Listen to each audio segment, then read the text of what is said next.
Good afternoon, Philadelphia and the Delaware Valley. This is Toole Time Real Estate Radio on WWDB 860 AM. I'm Tom Toole. She's Stacey Mitchell, and we are here to talk about real estate. We've got an amazing guest coming on from Keeping Current Matters on the second and third segments of the show, David Childers. If you don't know what Keeping Current Matters is, Google it.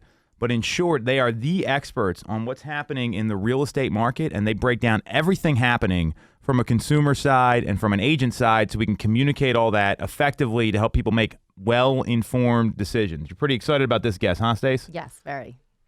Love all the content they put out every day. It's awesome. Well, that's their job, right? Mm-hmm. So what we're going to talk about first in our first segment here, because they're calling in about 3:15, 3:20, somewhere around there, is the most recent news from the National Association of Realtors and the DOJ. And what we're talking about here is this is a pretty hot topic. I mean, this is what we reference when we talk about disruption, because there is a settlement that was in place between NAR and the DOJ, and what we should probably start with is what was going on in the first place, which was there's a lot of class action lawsuits. I mean, that where the DOJ and other people the DOJ sued NAR over antitrust and monopoly charges, suggesting that there might be some price fixing going on. Then there's also a number of class action lawsuits between where the named parties in the defendants are like RE/MAX, Keller Williams, Realogy, who owns Coldwell Banker and Century 21, all the major real estate firms. So this has been going on for a little bit. And what happened here? The suit dates back to November, and it stems from the allegation that some NAR rules are illegal restraints on realtor competition. So settlement's negotiated, everyone agrees, and then all of a sudden the DOJ pulls out of the agreement. And we'll get into the details here, but the announcement happened on November 19th, where it was an 11-page long complaint that pointed to a handful of practices that regulators deemed anti-competitive, and that includes disclosure of buyer-broker commissions, allowing buyer-brokers to claim that their services are free, limiting access to lockboxes. That was kind of the gist of it. And the complaint argued that NAR rules reduce price competition among brokers and lead to lower quality service for American home buyers and sellers. So what do you think about the suit first, Stacey, before we get into the DOJ pulling out of the settlement, which is kind of an unprecedented thing? Well, first of all, I didn't know about this suit. So so it wasn't that well broadcast. I found it interesting that the DOJ brought the suit, but they also brought the settlement terms to the table also. And when everything was agreed upon, from my understanding in this article, the DOJ wanted to change their terms, which the NAR had already agreed to. So they couldn't come to another agreement because NAR said, no, we already agreed to what your terms were in the settlement, so we're not going to change. And DOJ's like, okay, fine. They pulled out. So I found that to be very interesting because what's going to be the next step? As far as what they're alleging, as far as bringing down the quality of care for agents because of the broker fees, I would definitely have to argue with that. And I have a couple different reasons for that, but I'll just leave it there for the time being. But that's my take on this so far. Well, we're going to get into that. And you know, the point of this is that when you look at the suit, and there's a Jay Thompson who used to work for Zillow, and now he's a writer for Inman News.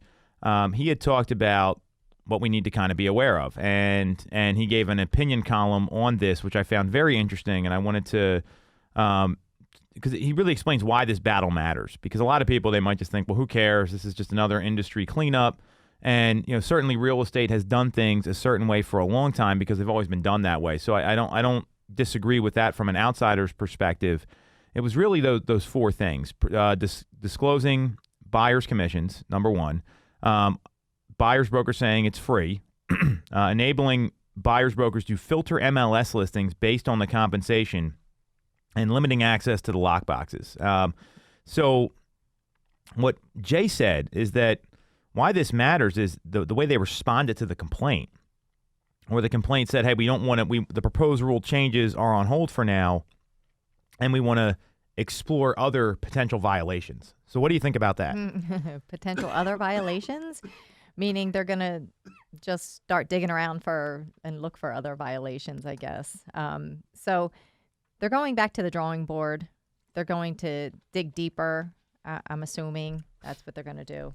And then come up with maybe more restrictive items to consider for the NAR. Well, and what they said is that they said in this, there's rules and conduct that need a broader investigation. And if I'm NAR, I'm like, what the heck does that mean? Right. Now, the interesting thing here is the timing of the withdrawal.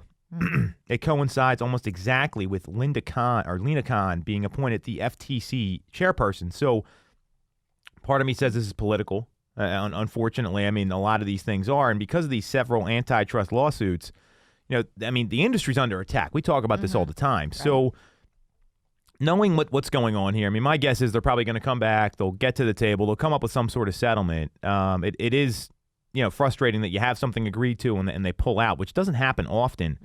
What do you think this means for the market? What does this mean for buyers and sellers right now? Well, I guess it really depends on the outcome. Because I think, I mean, the way that we operate personally, we don't advertise that our services, if we're a buyer's agent, we don't advertise that our services are free.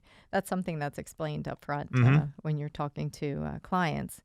And so it could potentially open up the market for more discounted buyer's agents.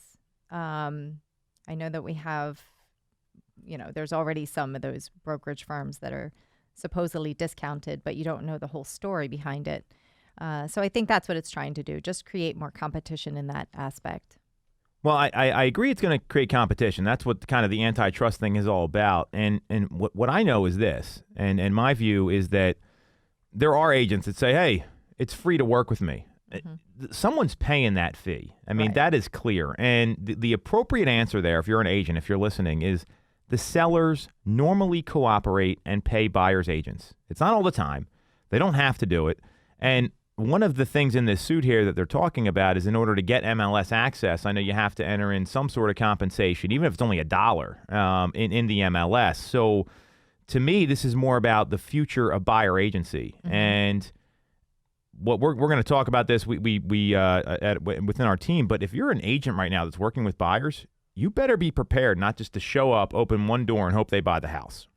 Yeah. You better be prepared to show them the reasons why you're useful in this situation, the reasons why you can help somebody maybe save money or make a really well-informed financial decision or don't make a bad decision, and how you're going to help guide them through the process. Because for a long time, and this happens a lot, where buyer's agents are sometimes considered door openers. They just open the door, they let them in, and they don't do anything else. And that person's going to buy that house no matter who they talk to. They could have talked to you. They could have talked to me. They could have talked to, Agent X over somewhere. I mean, it could have been anybody. They're going to buy that house because they're that well informed.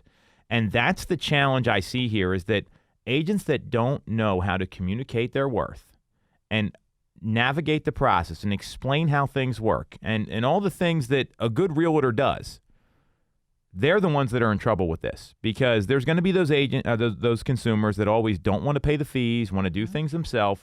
These are the same people that use LegalZoom, that use TurboTax, that use WebMD to figure out what's going on with something. Those people are always going to be out there, and the folks that actually need and want help, now that they're actually, even though they're paying for it, because I mean, if you buy a home and the fee's X, and the seller pays that and splits it between the buyer and seller, or pays out a portion of the buyer's agent, the buyer is paying for that. I don't care what anyone said; they pay for it in the price. And there is a spot on the MLS where if there's a variable commission, if the listing agent will take less to represent both sides, that has to be disclosed.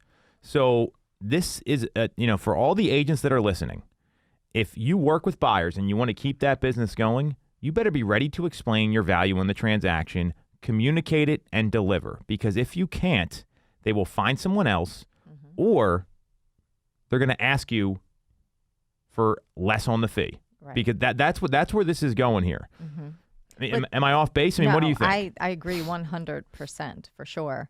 And I also know that there's going to be a lot of that unintended consequences that's going to create. Yes. That there's going to be a lot of buyer's agents who will gladly do the discounted fees. But in everything, you get what you pay for the most part. So I'm a firm believer of that.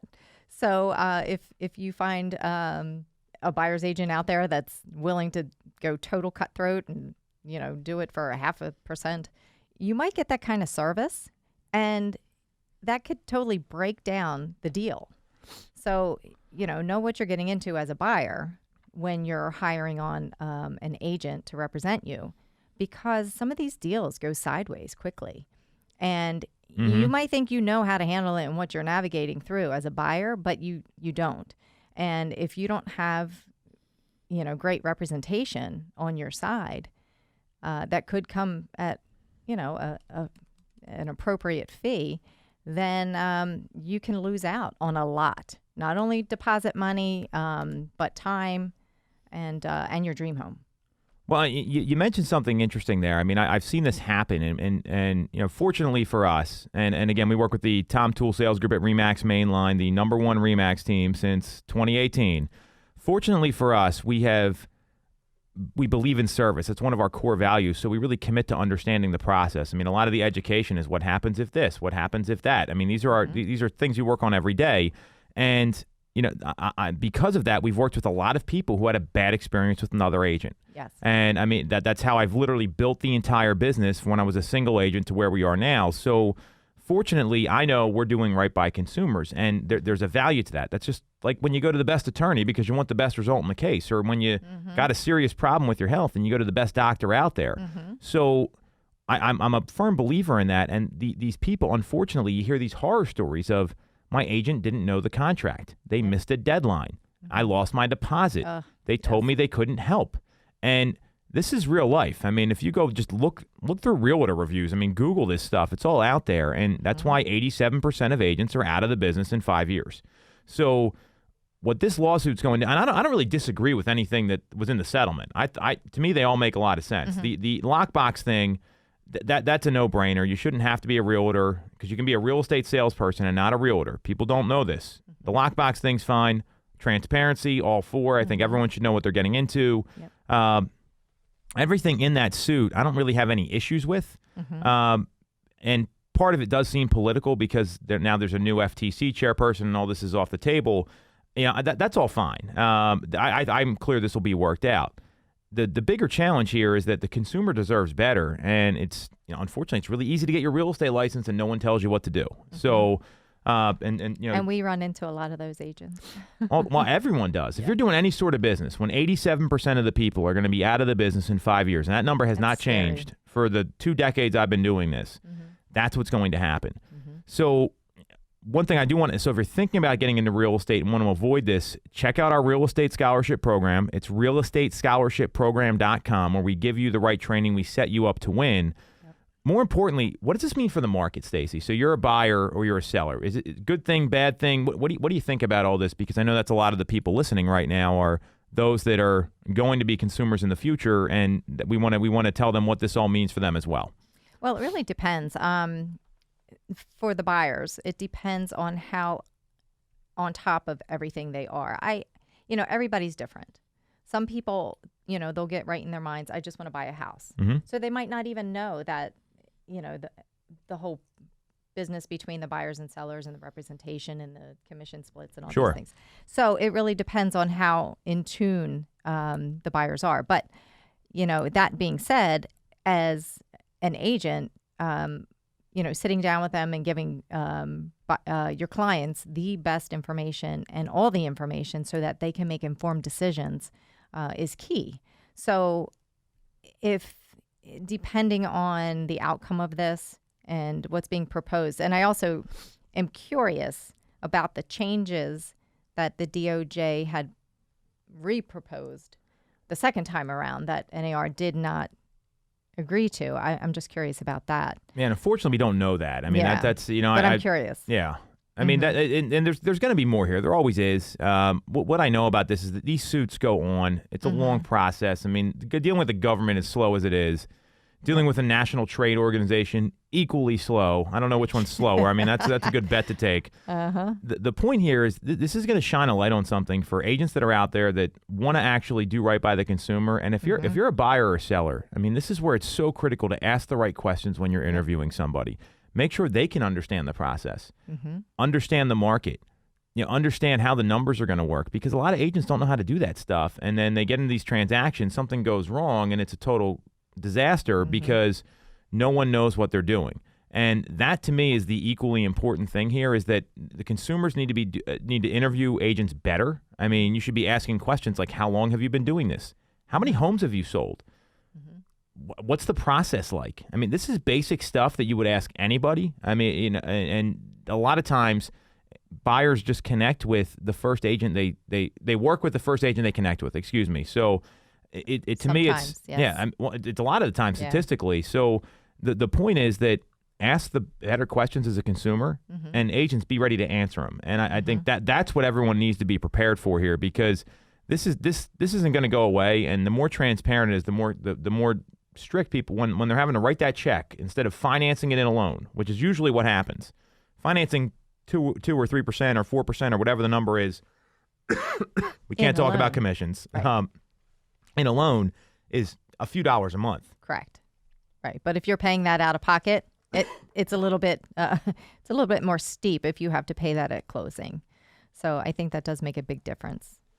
Well, all of a sudden it's going to be on their radar. So consumers need to be asking better questions. Agents need to be ready to deliver service and not just mail it in and hope for the easy sale, because it is hard buying a house and it's hard selling a house, and people don't realize that. There's nothing easy about what goes on in the real estate market. No, on all sides. It's a tough process. All right. So on that note, what we're going to do is we're going to take a quick break here. And once we take that quick break, we're going to get David. Is David on the line, Nick? Do we have him? He's not here yet? Okay. Well, we'll take a break. We'll pump him up. We'll talk about what's going on. And then once he's on, we'll have him jump right in. We'll look for the high sign from Nick and Brent here. And we'll be right back on Toole Time Real Estate Radio on WWDB 860 AM. Buying a home or already own one? We can help. I am Kevin Hamill from Alliance's Insurance Agency. If you haven't reviewed your policies in the last 3 years, now's the time. New home buyers, there are a number of ways that we can help you get to that settlement table. Call us to find out more at 610-816-0043, extension 3, or visit our website, alliancesinsurance.com. Don't forget the S, it's for savings. Have you considered a career in real estate? Do you want control over your income? Whether you have a license or not, call us today at 610-692-6976 or visit TomToole.com. Join our team, the Tom Toole Sales Group at RE/MAX Main Line. When you're getting a mortgage, you shouldn't have to sacrifice great service just to get a great rate. At Mortgage America, we've been lending with this philosophy for over 35 years. We have access to great low rates without the complications and delays of big or online banks. We're a local Pennsylvania lender with loan officers that you can actually meet. As PHFA's #1 lender, we specialize in all residential mortgage programs, including first-time buyer programs and low down payment options. For your free pre-approval, call us at 610-439-8000 or apply online at mymortgageamerica.com. Mortgage America's equal housing lender, NMLS 128501. The real estate market is red hot. Have you considered taking advantage? Call the Tom Toole Sales Group at RE/MAX at 610-692-6976 or visit our website, TomToole.com, to connect and take advantage of these market conditions. Give me like a thumbs up. All right. Welcome back to Toole Time Real Estate Radio on WWDB 860 AM. I'm Tom Toole. She's Stacey Mitchell. And again, we are the #1 RE/MAX team in Pennsylvania and Delaware. We work with the Tom Toole Sales Group since 2018. And I cannot tell you how excited I am to have our next guest on here. David is one of the experts in the industry from Keeping Current Matters. I had the pleasure of having lunch with him a couple weeks ago to prep for the show down in Charleston, South Carolina. And I mean, he works for a company called Keeping Current Matters. Their mission is to change the way real estate advisors educate and serve their clients, which I love. And part of their website says that they understand it's impossible without our support, so they're counting on us. And it's really an obligation to educate people that are out there. So that's the thing I love about Keeping Current Matters. David, excited to have you on here. This is Stacey Mitchell from our team. We can see you. Hopefully you can hear us. Did I miss anything in the intro? Talk to us a little bit about your background and your company real quick so the audience gets an idea, and then we can jump into some of the stuff going on in the market. Sure. No, I'm excited to be on. Can you hear me okay? You're good to go. Wonderful. Well, Tom and Stacey, thank you for the invitation. And it's my pleasure to be on. I was listening on for the last few minutes of what you're talking about and excited to talk today. But at Keeping Current Matters, here in our office, we've got an office in Richmond, Virginia, not too far from you, where all we do is look at everything happening in the real estate market and feed that out to consumers via great agents in the market like the Tom Toole team. And, we believe every family should feel confident when buying and selling a home. And, right now we're going to talk about some things that are in the market. Some people go, I don't know if I want to do that. I don't know if I want to buy right now. And so our whole mission is to educate consumers. And we believe, just like what you're doing, the conversation you're having, that the best agents are the ones that are the educators. To use your words in the last conversation, they're very, very good at understanding what the client needs and showing them how they're going to help them achieve those needs. So excited to be with both of you today. Well, we're the same way. I mean, Stacey, I know, loves your stuff. I think she reads the blog every day. So Every she's day. a little starstruck here, David. But Oh, great. what you said, though, I love, is that everyone should feel confident buying or selling a home, because a lot of people don't. They're nervous. Sure. It's one of the most stressful things people go through. So, in that effort, I know we got some questions. We want to talk about what's happening in the market here. In order to do that, you hit on something that I just want to reiterate again, that the job of a great real estate agent is to be the knowledge broker, to be the guide in the process. And if you can't count on that with your agent, it's probably time to find a new one. So with David's information, I mean, and this is why we're so excited to have you on. I think everyone wants to know, like, how's the market? What's happening in the market? It's been a pretty incredible 15 or 16 months. I'm losing count since all of this COVID-19 stuff started. And what I've seen and what we've talked, we can talk about the past, and you can maybe give us an anticipation on what's going to happen next in the second half of the year, is that we saw a total shutdown. Then we saw probably one of the most incredible runs in the history of real estate for 12, 13 months. So where are we now? What's next? Because there's a lot of people that are pulling back. Some people can't find a home to sell. They're nervous. Tell us what you see happening from the high level, macro level. Yeah, there's a great question, because no doubt, you think back on last year and when we all, in this country and around the world, were kind of faced with a pandemic. And I'll speak for us here in our office. We thought we were going to go home for 2 weeks and then come back and, everything would be good. And yet we've just experienced this worldwide pandemic, the only one in our lifetime. Hopefully we don't experience it again. But here's what if I were to sum up real estate through the pandemic, here's what I would say.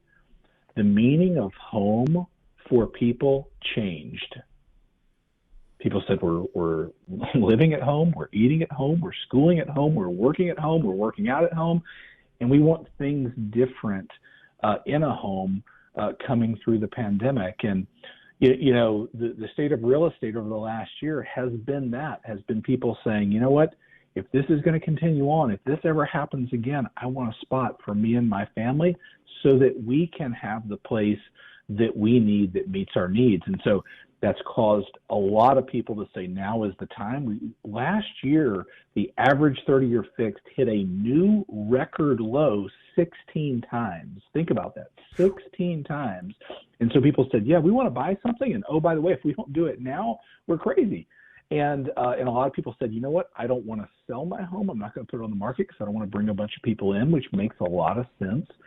And so we just saw this auction scenario for homes develop all over the country, and that's what we've been dealing with for quite some time. So, I think, Tom, that's where I would position the market at right now. Now, we'll talk about what's coming in the second half, but as that impacts buyers, a lot of buyers right now saying, gosh, I'm trying to buy a home, but I just can't. I'm getting frustrated.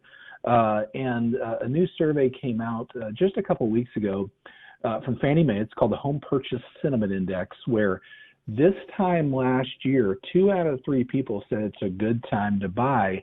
And today, only 1 out of 3 people think that. And so I think that's an important point that we have to pay attention to. Now, I do think there's some things that consumers need to look at in that, but I'll say 2 things. One, perception is reality in today's market. And if I wasn't in real estate, I'd be looking at real estate having those questions as well. That's a really great point, because it's easy for us to say, here's what's going on, because we do this every single day. And the reality is only 5% of the population is really maybe 7% on a good day. They're in that decision-making phase if they're really going to be doing something. So, with that, I mean, I can tell you what we've seen. And Stacey, I know you've noticed a lot of buyer fatigue. Definitely more buyer fatigue. There are the folks that are super motivated for, different reasons, but there's some that have backed off and are sitting on the sideline.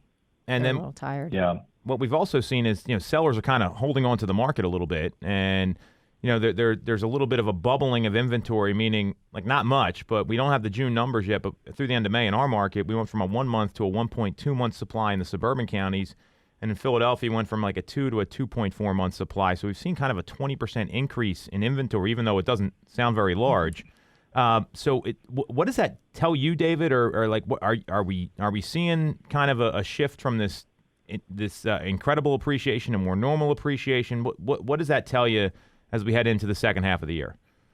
Yeah, no, it's a great question. So no doubt, if we were to describe the real estate market right now in a lot of areas across this country, no doubt the markets there that you serve, they're in a frenzy. A lot of people wanting to buy and not enough available inventory. Now, there is a reason for that, and I do want to hit that for just a second. The reason for that is that building in this country for the last 13 years has not kept up with population. So we have to just understand this is what we have. Now, Stacey, you just mentioned buyer fatigue. The reality is we've seen record price appreciation in most markets, low inventory, sales over list price, low days on market, low mortgage rates that I mentioned. And so it's created this, this frenzy in the market. And I think, Tom, going back to your point, if I was talking to a buyer right now, and I know we have buyers listening and those that are thinking about buying, is expect a turn in the market because it's already happening. You mentioned inventory is coming back into the market and slowly but surely. Now, I'm not here to say we don't have any inventory challenges. We still will. Yeah. And I would say this, too. Don't be fooled by that because the market is still hyper competitive. But serious buyers in the summer commit 100%. If you're not committed 100% right now in this market, I think you have to look at it and say, are we gonna do it? Because the risk right now is getting left behind as a buyer. And I know neither of you would want somebody to do something they don't want to do, but I would never want somebody not to do something because they were misinformed. That's the risk right now. Well, that's a really great point. So I know Stacey's got a question for you about forbearance, but one thing I want to jump ahead to real quick is you mentioned you don't want people to not do something because they're not well informed. Excuse the double negative, all the listeners. So that with that in mind, I mean, what's at stake for those people? Because I think that's the big question here. I mean, what's at stake for someone that thinks waiting is going to be the right move and the market's going to cool off in 6 months? Because I'm clear that's not the case. I know we've talked about this off air here. That's not. I mean, you don't see the same thing happening either. I know, Stace, you're on the same page. So what's at stake for those people that are maybe misinformed or don't have the right information or maybe just a little scared or nervous? Because I think these are all the emotions that people go through when they make these decisions. Sure. I think that's a very normal emotion in this market. Couple things I would say that. First of all, the average equity in a home today is skyrocketed. So if you're thinking about doing something, or you think you have different needs, the question is, how much how much equity do you have in your home, and do you know that based on the market? So I think there's a lot of opportunity. One, that's what's at stake. We always say, whatever you buy today, you'll be bragging about in 10 years.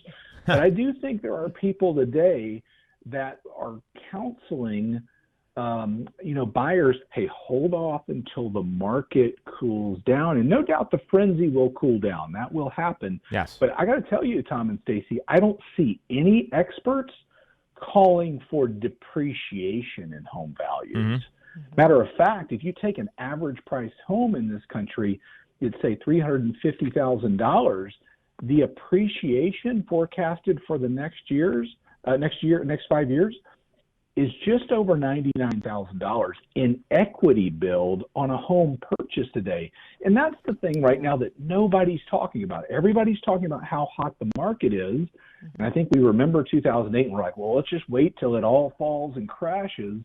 And we have a very different scenario in this country relative to that. But I think there's equity at stake for buyers right now that if they delay, that they miss out on. I totally agree with that. I've noticed that even since late last year, the equity is much greater for those who were able to buy last year, as opposed to some of the buyers who decided to wait until into this year, because they're noticing that everything's even, priced at higher points. And the big question is, are they still going to continue to wait and still going to miss out and, still going to either pay more money for the same house or pay less for a lesser house? So I think that's what they're facing at this point too. The question about forbearance, I get this a lot. Some buyers, they're holding out for this mass foreclosure that they believe or they've been told that is going to take place sometime soon. Like there's going to be a whole bunch of foreclosures hitting the market, and that's the time that they're going to buy. What is your thought on that? Yeah, we have a lot of thoughts on that. let me unpack that.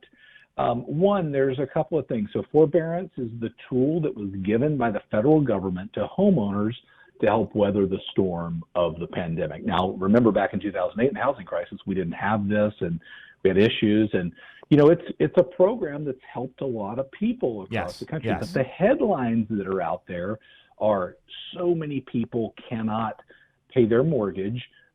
So many people are in trouble, and there is when you talk about homeowners and renters, and you talk about eviction moratoriums coming up, there are going to be people affected. And I don't want any of the comments to sound like they aren't considerate of those people, because people will be affected.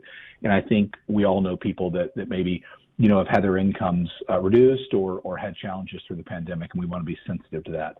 But, when forbearance started about a year ago, the big fear was everybody was going to opt for it because you really didn't have to qualify. You just had to say, I need it. And the storyline was 30% of mortgages are going to go into forbearance, and every one of them is going to turn into a foreclosure. And that didn't happen. The high peak of forbearance in this country was May of last year at 8.5%. Right now, it sits at 3.87% of mortgages in active forbearance. To put that into a number, it's just below 2 million mortgages in forbearance. Now, as of the end of last month, just 2 weeks ago, the breakdown of people that have come out of forbearance is very shocking, and I'll give that to you. 45% of those coming out have come out paid in full. That's not something we hear talked about, when you turn on the news tonight at 6 o'clock, that 1 out of 2 people that came out didn't need it. And I'm not saying they took it incorrectly, but maybe they were a business owner and they said, I don't know what tomorrow holds, so I'm going to go ahead and use forbearance. And they paid it off when they came out of it. 38% of people coming out have gone through a workout with their bank. They've gone through a rate and term refinance. They've tacked it onto the back end. Banks are doing everything they can to assist the consumer in this. So the overwhelming majority have worked it out or are good in that. About 16% are still coming out that don't have a workout in place, and those are the ones that we're concerned about, that may end up in a distress sale or something like that. Now, here's the other interesting piece. Black Knight, which is a data service in real estate, came out with people in active forbearance right now. 96% of people in forbearance have at least 10% equity in their home. That means they can they can put their home in the market if they had to, and we don't wish that upon anyone. Mm-hmm. They could pay a commission, put a little bit of money in their pocket, and hopefully get to the other side of the financial crisis they and their family are facing. So we don't see a scenario where there would be a rush of foreclosures. Will people be affected? They will, and there will be one, but nowhere near what some people are saying, the doomsday type scenarios that people have talked about relative to forbearance, because the numbers just don't prove it out. Excellent. That's great information. Thank you. Well, I love what you said there, because it's always the headline grabbers, and I think you got to be very careful of this right now, because if you look at year over year, I mean, this time in July, Pennsylvania especially, we were just able to go out and meet people for about 45 days, let alone see what the market was going to do. And they don't look at the data. You're talking about people that are still in forbearance can sell their home and not take a loss on average. Obviously, every situation is different, and there's absolutely going to be people affected by this. Sure. But all the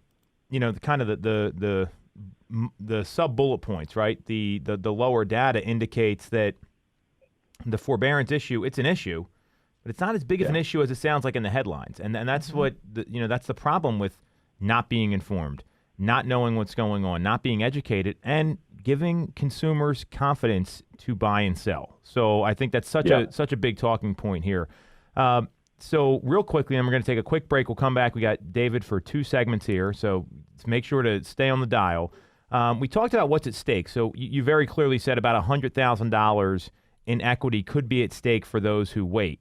What about some of the non-financial benefits? I mean, obviously these have been around for a while, but it seems like people are kind of forgetting about all this and throwing out all these other reasons to buy a home and why it makes sense. Do you have a quick couple of answers there for people that are on the fence right now, don't know if it's the right time to pull the trigger on a purchase or a sale? What are some of the non-financial benefits they should be thinking about for especially those millennial home buyers trying to get into a home ownership position?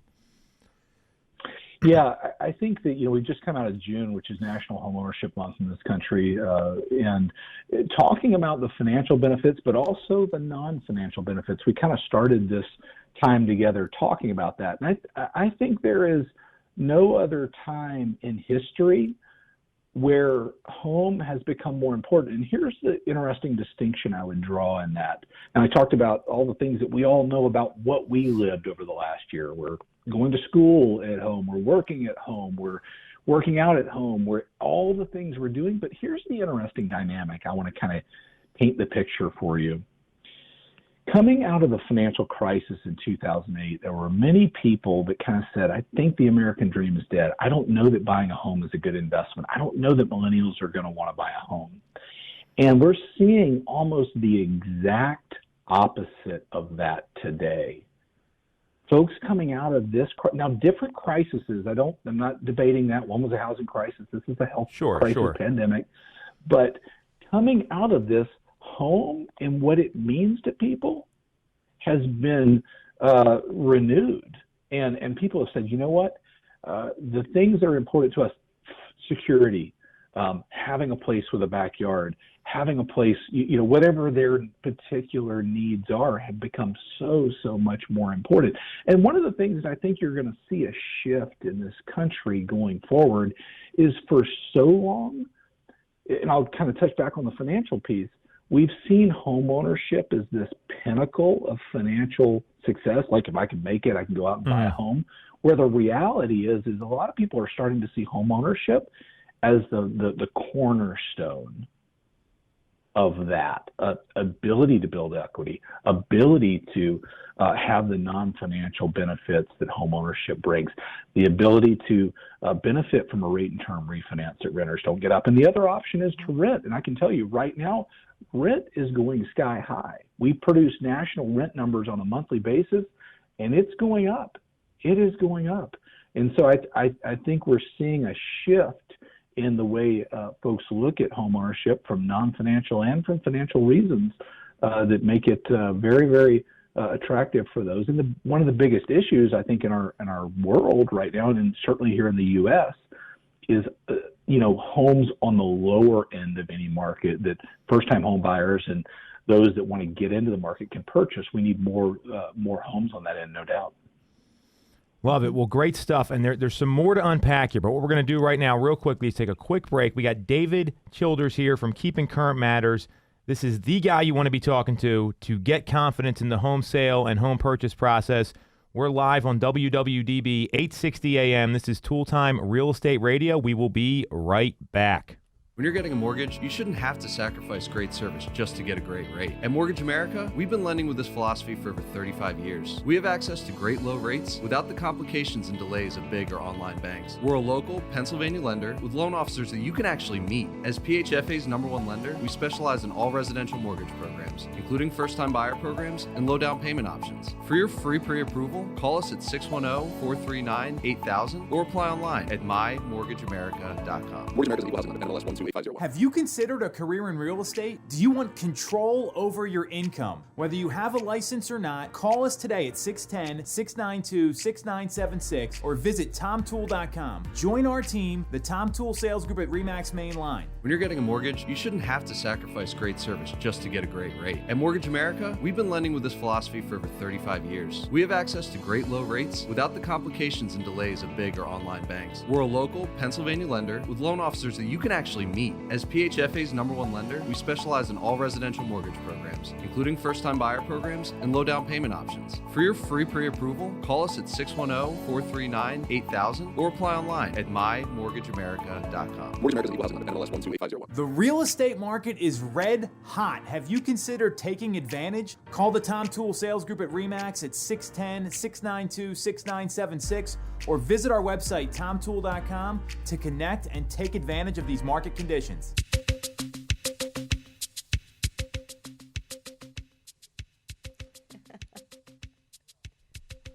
So we got some new intro music here, not as happening as the other stuff. We are back on WWDB 860 AM. This is Toole Time Real Estate Radio.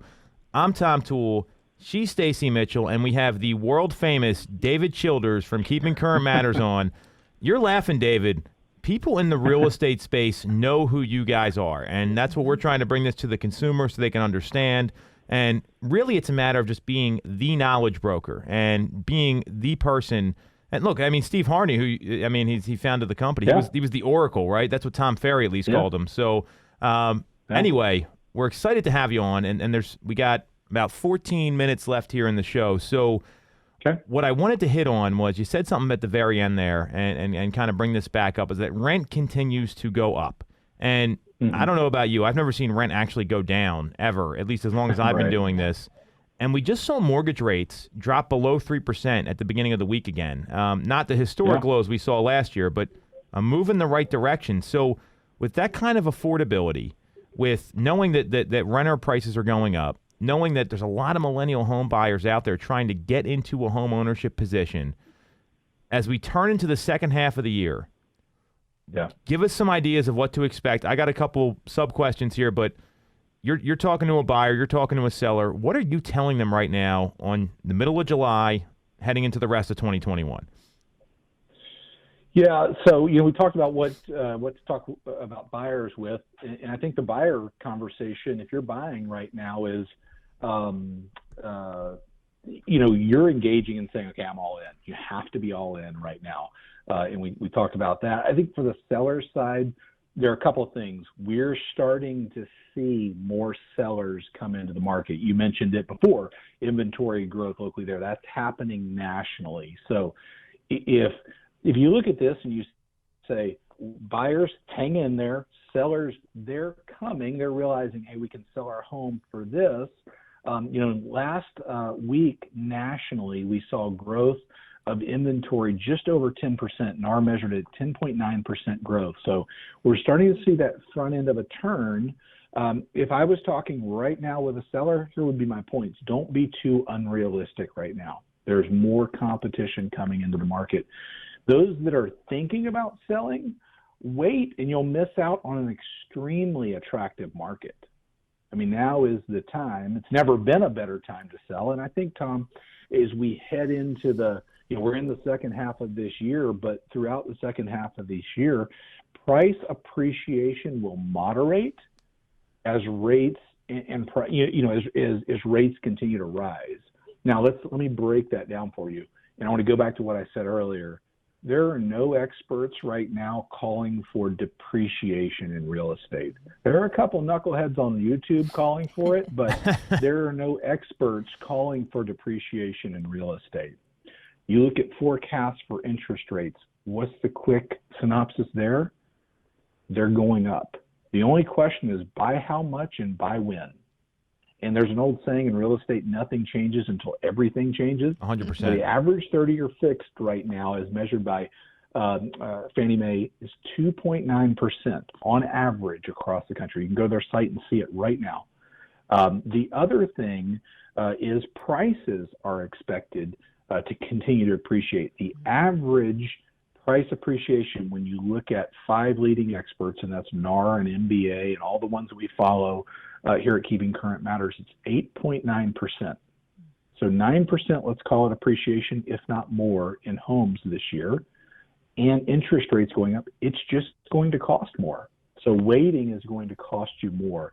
And listen, if you say it's not the right time, then that's it. But don't make a decision to wait because you've been misinformed and you think, you know what, we're going to wait on the sidelines till all this stops and I'm going to go snag a deal.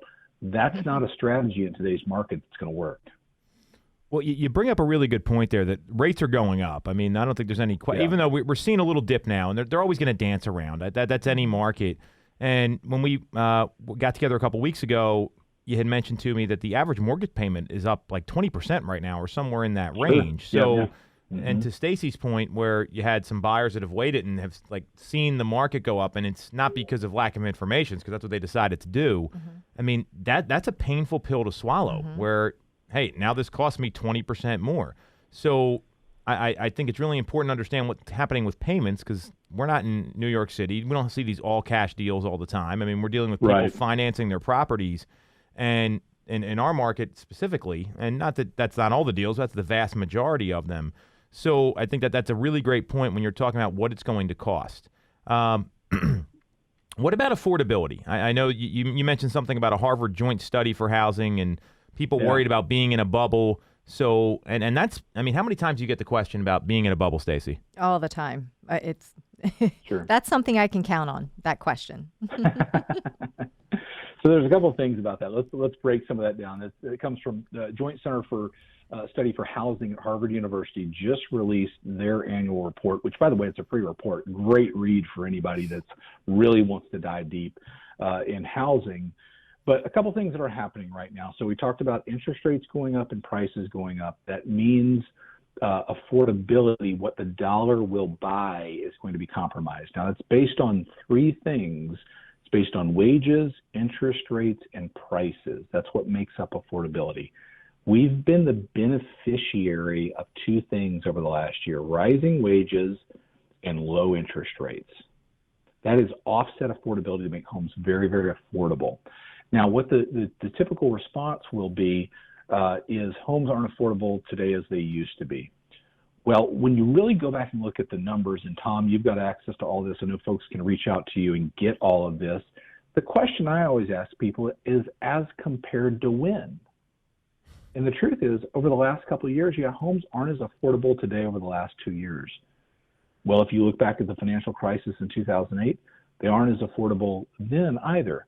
But you go back all the way to 1990 prior to the meltdown, and homes are actually today more affordable than they were back then. But I'll say this: affordability over the next year to 2 years is going to get worse before it gets better. The price is going up.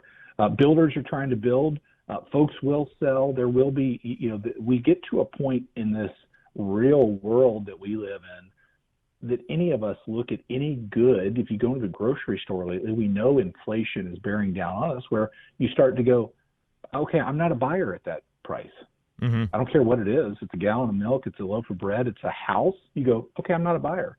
And sellers go, okay, I'm now a seller at that price.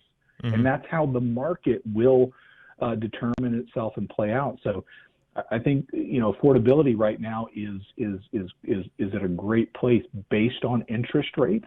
And I think the outlook is they're going to go up. We talked about mortgage payments. The truth about the last year is two things happened in this country. I'm going to go back to it. It's a theme we've been talking about. Home became much, much more important to people, and people were willing to pay for it. The average mortgage payment in this country has gone up by just about 20% since the first of the year. Expect to see that as a headline out there in the news, because people are going to go, all right, mortgage debt is rising. People are paying more. I hear about all these homes selling over list price. Here we go again. Mm-hmm. And what we know about buyers right now is it's harder to qualify for a loan than it was back in 2008. Much, much harder. We know that a lot of buyers are bringing significant down payments to the table. And all of these factors, when we look at it nationally, do not support a bubble. This is simply a supply and demand imbalance. That's what we're dealing with. Now, I think there are markets right now, and there's particularly some on the West Coast that we're watching to say, we're seeing close to 20% appreciation in some markets in Idaho. That might be a bubble. I think there could be, scenarios with people where, let's say you have a $400,000 house that, you put on the market for $450,000 and that gets driven up to $500,000. That could be an individual bubble, but not a bubble supported by national dynamics in real estate right now. And the truth is, too, you're starting to see much more of that in the media out there talking about it. It's a supply and demand imbalance. It's no different than what we're seeing in a lot of parts, other parts of the economy. Cars are harder to come by. If you've seen that, the price of a used car is up almost 20%. You go into a restaurant, they can't serve as many people. So as the economy comes back on track, housing will be no different. We just need more supply in the markets. Well, that's a great point. And, even in a tough market like after 2008, which I've been through, or post 9/11, mm-hmm. I mean, there's still going to be people that will maybe pay a number that nobody else will. And because the house might be worth more to them than someone else, because their kids are already in the school district, or their family lives on the same street. So I think I do agree with you. There's always going to be those individual bubbles and someone willing to grossly overpay. Mm-hmm. But there's some controls with that, too. If they're getting financing, they got to get an appraisal. I mean, and then there are some things happening here that I think prevent a bubble, but you can't stop someone from paying more than they want to. Yeah, no, I agree 100%. Now, let's be honest about one of the issues is appraisal gaps out in the market right now, in different places. Guess what wasn't an issue back in 2008? Yeah. Appraisal gaps, right? And so I think you're seeing people come to the table, and that's where I go back to the willingness to say, okay, if we're going to buy this home, it's important to us right now, and if that means I'm going to come $25,000 out of pocket and I have that, I'm willing to do it. And I'm not doing it. There was a term coined back in 2008, if you remember this, called irrational exuberance. Yes. And irrational exuberance was, we're going to buy the house because it doesn't matter. By 6 p.m., it's going to be worth $50,000 more. Mm-hmm. I don't think anybody is buying a home right now with that type of mentality. And that's what we saw back then. Cash out refinances, great example. Back then people were harvesting equity from their homes, financing lifestyle, thinking, we'll go out and do whatever we want to do. This is never going to end. And we know it ended poorly there, and people have handled equity differently. I mentioned the equity in homes today. The average equity in a home right now is $216,000. It's unbelievable. Huge number in this country. And that's a home with a mortgage on it. That doesn't factor the ones that are owned free and clear. And so I think you're seeing consumers handle things differently, and what they're paying for, they're saying this is really, really important to me. Well, I agree with that. And I know, Stace, you've seen the same thing. And with these appraisal gaps, sometimes they're just saying, hey, you know what? I have the difference. Yep. Here it is. I don't want to lose this house. So that actually would counter any sort of bubble talk, because it's not like they're financing that artificial money. They're coming up with it. And then that's a new value, so appraisals can catch up. So I think that's a really valid point. So we got a couple minutes here. Stacey, what do you got for David? David, so yes. just on a personal side, what keeps you motivated every day to bring all this great content to the world? Surprise question. That's a great question. Back in 2008, when Keeping Current Matters was formed, it was formed in the crisis when there were a lot of questions that agents didn't have good answers for. That's the truth. We used to joke around and say the worst thing that could happen in 2008 with somebody looking to buy a home was they would run into an agent. If the agent would go, we don't know what's going to happen. We might all die. So what drives our team is the ability to make a difference in buyers and sellers' lives. Now, Tom, you mentioned Steve Harney, the founder of this company. The biggest thing that I've learned and our team has learned from him is to care more about the person sitting in front of you than you care about yourself. And I think people in our business, you started off, the time when I joined talking about agents that do a great job. And I know your team does a great job, one of the best teams in the country. Being able to make a difference and see somebody achieve the American dream is what drives us, Stacey, every single day. Well, I appreciate your content because it helps me in my everyday dealings with my clients, and I can bring better information to them. So thank you. Well, we're grateful for you. We always say nothing happens with all of this information unless great agents like you and Tom and the rest of your team get it out in the market. So for us, know that we're grateful for that and grateful for the support of what you're doing to educate buyers and sellers in the market, because we believe the educated buyer and seller, they're always going to win, no doubt. And so thank you for that. What a way to end the show. So if you want to follow David, go to keepingcurrentmatters.com. David, how do they connect with you on social? Instagram at Keeping Current Matters, is that best? Everything's at Keeping Current Matters, so you can follow us on Facebook and Instagram and everywhere out there. Perfect. Well, thank you, my friend. Very grateful for you. If you're looking to follow our team, we are Tom Toole Sales Group on Facebook. Stacey is at the number 2, MITCHCO, 2 Mitchco on Instagram. At Tom Toole 3RD on Instagram for the 3rd. Don't forget the E. This is Toole Time Real Estate Radio on WWDB 860 AM. We'll catch you next week.